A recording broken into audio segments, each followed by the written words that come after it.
ಇವತ್ತು ಬೀಟ್ರೂಟ್ ಚಪಾತಿ ಅಥವಾ ಬೀಟ್ರೂಟ್ ಪರೋಟ ಯಾವ ರೀತಿ ಮಾಡೋದು ಅಂತ ಹೇಳ್ತಾ ಇದ್ದೀನಿ. ನಮಸ್ಕಾರ ವೀಕ್ಷಕರೇ, ನಾನು ರಶ್ಮಿ ಕಿಚನ್ ಟಿವಿಗೆ ಸ್ವಾಗತ. ಮೊದಲಿಗೆ ಒಂದು ಮೀಡಿಯಂ ಸೈಜದ್ದು ಬೀಟ್ರೂಟನ್ನು ಚೆನ್ನಾಗಿ ಕ್ಲೀನಾಗಿ ತೊಳೆದ್ಬಿಟ್ಟು ಈ ಮೇಲ್ಗಡೆ ಸಿಪ್ಪೆನೆಲ್ಲ ತೆಗಿಬೇಕಾಗತ್ತೆ. ಈ ಬೀಟ್ರೂಟ್ ಸಿಪ್ಪೆನ ಕಸಕ್ಕೆ ಎಸೆಯೋದಕ್ಕೆ ಹೋಗಬೇಡಿ.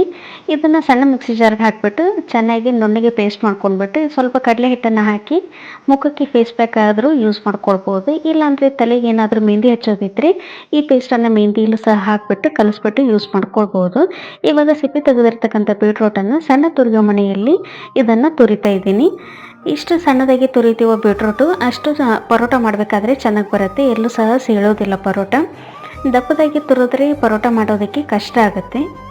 ಮಿಕ್ಸಿ ಜಾರಲ್ಲೂ ಹಾಕ್ಕೊಳ್ಬೋದು, ಆದರೆ ಜಾಸ್ತಿ ಜ್ಯೂಸ್ ಬಿಟ್ಕೊಳ್ಳೋದ್ರಿಂದ ನಾನಿಲ್ಲಿ ತುರಿದ್ಬಿಟ್ಟು ಮಾಡ್ತಾಯಿದ್ದೀನಿ. ಈಗ ಒಂದು ಮಿಕ್ಸಿ ಜಾರ್ಗೆ 5ರಿಂದ 6 ಹಸಿಮೆಣಸಿನ್ಕಾಯಿ ಹಾಗೆ 5ರಿಂದ 6 ಬೆಳ್ಳುಳ್ಳಿ, ರುಚಿಗೆ ತಕ್ಕಷ್ಟು ಉಪ್ಪನ್ನು ಹಾಕಿ ತರಿಯಾಗಿ ಪೇಸ್ಟ್ ರೆಡಿ ಮಾಡ್ಕೊಳ್ಬೇಕು. ಖಾರ ಸ್ವಲ್ಪ ಜಾಸ್ತಿ ತಿನ್ನೋರು ಇನ್ನೊಂದು ಸ್ವಲ್ಪ ಹಸಿಮೆಣಸಿನ್ಕಾಯಿನ ಜಾಸ್ತಿ ಹಾಕ್ಕೊಳ್ಬೋದು, ಕಡಿಮೆ ತಿನ್ನೋರು ಸ್ವಲ್ಪ ಕಡಿಮೆನೂ ಸಹ ಹಾಕ್ಕೊಳ್ಬೋದು. ಅಚ್ಕಾರದ ಪುಡಿನ ಹಾಕ್ಬಿಟ್ಟು ಸಹ ಮಾಡ್ಕೊಳ್ಬೋದು, ಆದರೆ ಪರೋಟ ಟೇಸ್ಟ್ ಹಸಿ ಖಾರ ಬಳಸ್ಬಿಟ್ಟು ಮಾಡೋದ್ರಿಂದ ಟೇಸ್ಟು ಚೆನ್ನಾಗಿ ಬರುತ್ತೆ.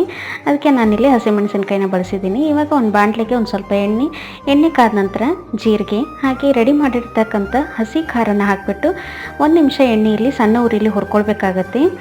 ಎಣ್ಣೆಯಲ್ಲಿ ಖಾರನ ಹುರಿಯೋದ್ರಿಂದ ಖಾರದ ಅಂಶ ಕಡಿಮೆ ಆಗಿಬಿಡುತ್ತೆ. ಅದಕ್ಕೆ ಎಣ್ಣೆಯಲ್ಲಿ ಹುರಿತಾ ಇದ್ದೀನಿ. ಆ ನಂತರ ತುರಿದಿರ್ತಕ್ಕಂಥ ಈ ಬೀಟ್ರೂಟನ್ನು ಕಪ್ಪಲ್ಲಿ ಅಳತೆ ಮಾಡಿಬಿಟ್ಟು ಹಾಕ್ತಾ ಇದ್ದೀನಿ. 2 ಕಪ್ನಷ್ಟಿತ್ತು.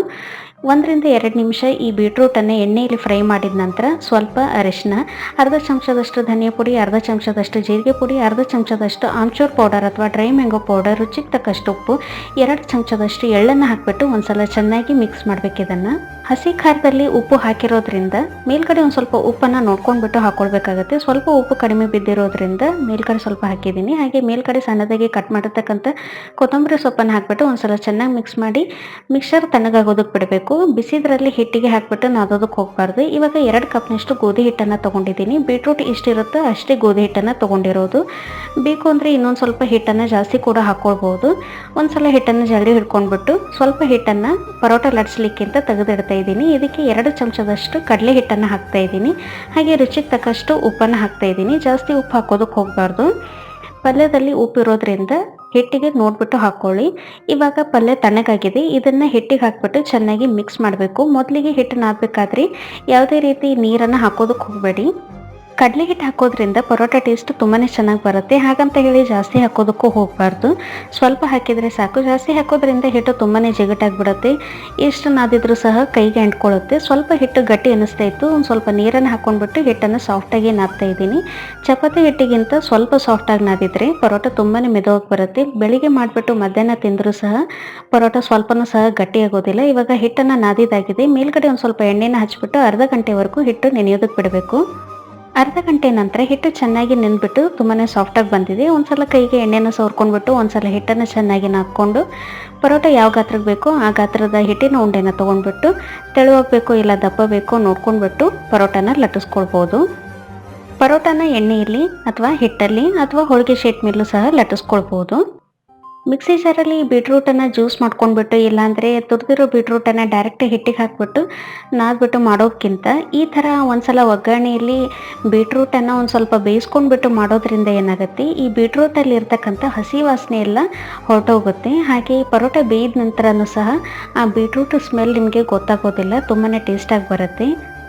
ಹಸಿ ಬೀಟ್ರೂಟನ್ನು ಹಿಟ್ಟಿಗೆ ಹಾಕಿ ನಾದ್ಬಿಟ್ಟು ಮಾಡಿದರೂ ಸಹ ಪರೋಟ ಬೇಯಿಸಿದಾಗ ಈ ಬೀಟ್ರೂಟ್ ಸಹ ಬೆಂದಿರುತ್ತಲ್ಲ ಅಂತ ಕೇಳ್ಬೋದು. ಬೆಂದಿರುತ್ತೆ, ಆದರೆ ಎಲ್ಲಾದರೂ ಸ್ವಲ್ಪ ಹಸಿ ವಾಸನೆ ಹಾಗೆ ಓದ್ಬಿಡುತ್ತೆ. ಈ ರೀತಿ ಒಗ್ಗರಣೆಯಲ್ಲಿ ಫ್ರೈ ಮಾಡಿಬಿಟ್ಟು ಮಾಡೋದ್ರಿಂದ ಬೀಟ್ರೂಟ್ ವಾಸನೆ ಜಾಸ್ತಿ ಬರೋದಿಲ್ಲ. ಹಾಗೆ ಪರೋಟ ಟೇಸ್ಟ್ ತುಂಬಾ ಚೆನ್ನಾಗಿ ಬರುತ್ತೆ.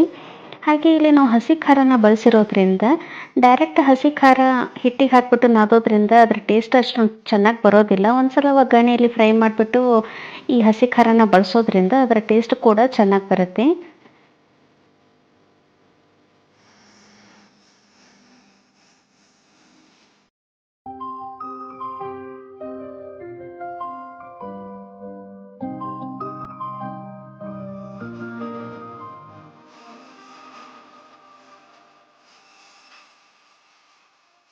ನಾನಿಲ್ಲಿ ಹಿಟ್ಟನ್ನು ನಾದಬೇಕಾದ್ರೆ ಒಂದು ಸ್ವಲ್ಪ ಅಜ್ವಾನನ ಹಾಕೋದನ್ನು ಮರ್ತಿದ್ದೆ. ನೀವು ಹಿಟ್ಟನ್ನು ನಾದಬೇಕಾದ್ರೆ ಒಂದು ಸ್ವಲ್ಪ ಅಜ್ವಾನ ಅಥವಾ ಓಂಕಾಳನ್ನು ಹಾಕ್ಕೊಂಡ್ಬಿಟ್ಟು ಹಿಟ್ಟನ್ನು ನಾದ್ಕೊಳ್ಳಿ. ಪರೋಟ ಟೇಸ್ಟ್ ತುಂಬಾ ಚೆನ್ನಾಗಿ ಬರುತ್ತೆ. ಇವಾಗ ಪರೋಟನ ಲಟ್ಸಿದ್ದಾಗಿದೆ. ಮೇಲ್ಗಡೆ ಒಂದು ಸ್ವಲ್ಪ ಎಣ್ಣೆನ ಸವರ್ಬಿಟ್ಟು ಕೈದಿರುವ ಹಂಚಿನ ಮೇಲೆ ಹಾಕಿ ಪರೋಟನ ಎರಡು ಬದಿಯಲ್ಲಿ ಚೆನ್ನಾಗಿ ಬೇಯಿಸ್ಕೊಳ್ಬೇಕು. ಇವಾಗೆಲ್ಲ ಎಲ್ಲ ಸೀಸನಲ್ಲೂ ಬೀಟ್ರೂಟ್ ಸಿಗ್ತಾನೆ ಇದೆ. ಆದರೆ ಈ ಸೀಸನಲ್ಲಿ ಅಂದರೆ ಚಳಿಗಾಲ ಮುಗಿತಾ ಇದ್ದಾಗೆ ಬೇಸಿಗೆ ಸ್ಟಾರ್ಟ್ ಆಗ್ತಾ ಇದ್ದಾಗೆ ಈ ಬೀಟ್ರೂಟ್ ಸಿಗೋದಕ್ಕೆ ಸ್ಟಾರ್ಟ್ ಆಗುತ್ತಲ್ಲ, ಆ ಬೀಟ್ರೂಟ್ ತುಂಬಾ ಫ್ರೆಶ್ ಆಗೂ ಇರುತ್ತೆ, ಹಾಗೆ ತುಂಬಾ ರುಚಿಯಾಗಿರುತ್ತೆ. ಬೀಟ್ರೂಟ್ನಿಂದ ಆಗುವಂಥ ಪ್ರಯೋಜನಗಳು ಜಾಸ್ತಿನೇ ಇವೆ. ಅದರಲ್ಲಿ ಹೆಚ್ಚಿನ ಅಡುಗೆ ಮನೆಗಳಲ್ಲಿ ಬಳಕೆಯಾಗುವಂಥ ತರಕಾರಿ ಅಂದರೆ ಅದು ಬೀಟ್ರೂಟ್ ಕೂಡ. ಹಾಗೆ ಈ ಬೀಟ್ರೂಟ್ ಸೇವನೆಯಿಂದ ರಕ್ತದ ಹರಿವನ್ನು ವೃದ್ಧಿಸ್ಬೋದು, ಹೃದಯದ ಆರೋಗ್ಯವನ್ನು ಕಾಪಾಡುತ್ತೆ ಮತ್ತು ಕರಳನ್ನು ಶುದ್ಧೀಕರಿಸುತ್ತೆ. ಹಾಗೆ ಜೀರ್ಣ ಸಮಸ್ಯೆ, ಮಲಬದ್ಧತೆ, ತ್ವಚೆ ಸಮಸ್ಯೆ ಇರೋರು ಬೀಟ್ರೂಟನ್ನು ಸೇವನೆ ಮಾಡ್ಬೋದು. ಹಾಗೆ ಇದರಲ್ಲಿ ನೀರಿನಂಶ ಜಾಸ್ತಿ ಇರೋದ್ರಿಂದ ಬೇಸಿಗೆ ಕಾಲಕ್ಕೆ ಇದರ ಸೇವನೆಯಿಂದ ದೇಹದಲ್ಲಿನ ನೀರಿನಂಶನ ಕಾಪಾಡುತ್ತೆ. ಹಾಗಂತ ಡೈಲಿ ಇದನ್ನೇ ತಿಂತ ಕೂಡೋದಲ್ಲ. ಯಾಕಂದರೆ ಯಾವುದೇ ಆಗಲಿ ಅತಿಯಾದರೆ ಅಮೃತನೂ ಸಹ ವಿಷ ಅಂತೆ. ಹಾಗಾಗಿ ಮಿತವಾದ ಆಹಾರ ಇದ್ದರೆ ಹಿತವಾದ ಆರೋಗ್ಯನೂ ಕೂಡ ಇರುತ್ತೆ. ಈ ಬೀಟ್ರೂಟ್ ಪರೋಟದಲ್ಲಿ ಉಪ್ಪು, ಖಾರ, ಹುಳಿ ಎಲ್ಲ ಇರೋದ್ರಿಂದ ಪರೋಟನ ಹಾಗೇನೂ ಸಹ ತಿನ್ಬೋದು. ಇಲ್ಲಾಂದರೆ ಕೆಚಪ್ ಜೊತೆನೋ, ಅದೇ ಇಲ್ಲಾಂದರೆ ಮೊಸರಿನ ಜೊತೆನೂ ಸಹ ತಿನ್ಬೋದು.